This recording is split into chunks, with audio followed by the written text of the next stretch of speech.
Escorpiões, mitos e verdades. Em Jaboticabal existem duas espécies, o preto e o amarelo, sendo a segunda espécie a mais perigosa para os humanos. A gente tem dois escorpiões circulando aqui na nossa cidade. A gente tem o escorpião preto, o Titius baiensis. Ele acaba sendo muito frequentemente relatado como relacionado a ataques a humanos, né? Mas dá para se dizer que o veneno dele é um pouco menos perigoso do que o escorpião amarelo, o Titius cerulatus. Ele tem um veneno bastante forte e geralmente as pessoas têm problema muito sério com a picada, principalmente dor. Os dois são perigosos para crianças, mas para adultos a gente acaba tendo o escorpião amarelo como mais perigoso, mas isso não quer dizer que o preto não seja um escorpião perigoso. O professor de veterinária da FCAV Unesp de Jaboticabal, Stephen Hope, detalha como é a reprodução das duas espécies de escorpião. O escorpião amarelo, ele tem um esquema de reprodução que facilita muito. O escorpião preto, a fêmea precisa achar um macho, eles vão fazer todo um acasalamento e a fêmea então vai ficar fecundada e ela vai poder usar isso daí para fertilizar seus ovos e produzir filhotinhos. O escorpião amarelo não precisa do macho. As fêmeas são chamadas de partenogenéticas, ou seja, elas conseguem produzir filhotes sem a fecundação do macho.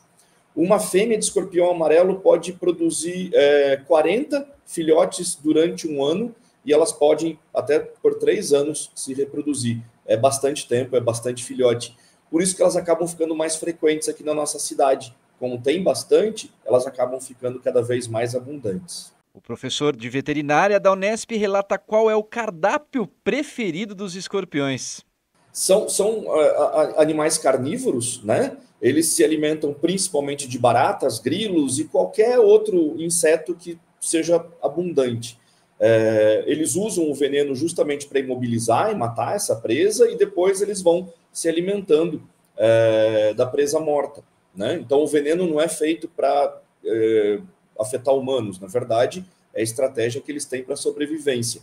E isso daí é uma coisa interessante, porque onde tem comida, tem escorpião, né? Então a gente precisa pensar muito nessas baratas, principalmente, mas também grilos e outros artrópodes. Se a gente reduz a população deles, a gente reduz a população dos escorpiões. Perguntado quem gosta de almoçar e jantar escorpião, o professor Stephen Hope respondeu assim: eu acho que é legal da gente começar de quem não é bom para jantar escorpião. Galinha. Galinha tem hábito diurno, né? A gente até tem a expressão, foi dormir com as galinhas. Porque começou a baixar o sol, a galinha tem puleirada para dormir, né? Escorpião tem hábito noturno. Se você vê um escorpião durante o dia, é porque tem muito escorpião, está muito infestada aquela casa. A galinha só vai pegar esse escorpião que está bobeando durante o dia, né? E, igual a gente brincou aquele dia, dá para sempre lembrar, a galinha é CLT, terminou o horário dela, ela vai dormir. O escorpião é PJ, ele trabalha enquanto eles dormem, né? Então não dá para fazer o controle desse jeito. Quem é bom para fazer controle de escorpião? Coruja e outras aves noturnas, sapos, gambás, são animais que geralmente a gente tem aquela coisa de repulsa, né? Porque parece que é uma coisa de terror, associado à bruxa, coisa do tipo, mas eles fazem um trabalho muito importante controlando esses animais que tanto incomodam a gente, né? E a galinha deixa ela lá produzindo ovo, produzindo carne. A melhor coisa que a gente faz é não trazer ela para a cidade.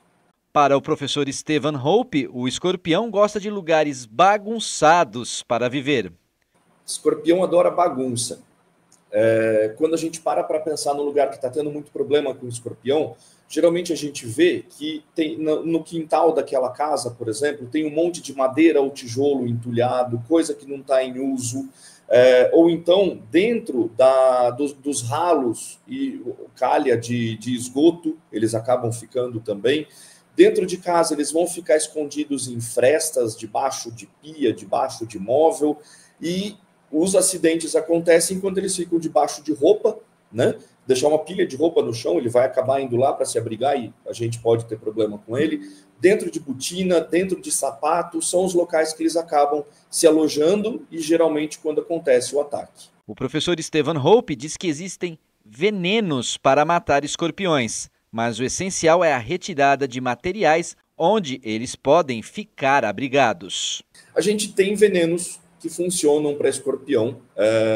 Algumas moléculas do grupo dos piretroides, por exemplo, a lambda-cialotrina, ela tem ação comprovada contra escorpião. A questão é que para o veneno funcionar para o escorpião tem que ter contato com esse veneno, né?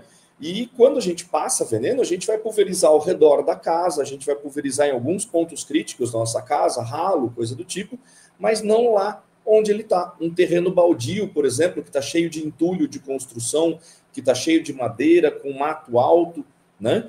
Não faz sentido a gente gastar dinheiro com veneno nesses locais, sendo que o ideal é que a gente retire todo esse entulho. Então, existe veneno, mas a estratégia mais interessante para fazer o controle do escorpião é justamente retirando entulho, lixo e outras coisas onde eles podem ficar abrigados. Foi picado por um escorpião? O que fazer nessa situação?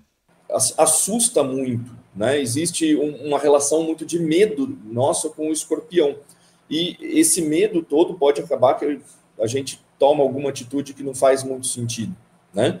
A primeira coisa, o local da picada tem que ser lavado com água e sabão e a pessoa tem que, então, procurar a unidade de pronto atendimento ou pronto-socorro, onde ela geralmente vai, né, para receber os primeiros socorros. O que é feito geralmente em adultos é compressa quente, caso tenha muita dor, outras intervenções podem ser feitas, mas geralmente só compressa quente já resolve. E no caso das crianças, além de pensar na dor, precisa pensar no risco de intoxicação. Se essa criança começa a apresentar alguma alteração mais grave, como por exemplo vômito, é muito importante que ela seja levada mais do que imediatamente para o pronto-socorro, para que a equipe de saúde possa verificar o que precisa ser feito para estabilizar. Tá? Existe um soro anti-escorpiônico, mas ele não é indicado para casos quando tem só dor. Só vai ser indicado para esses casos mais graves mesmo de envenenamento.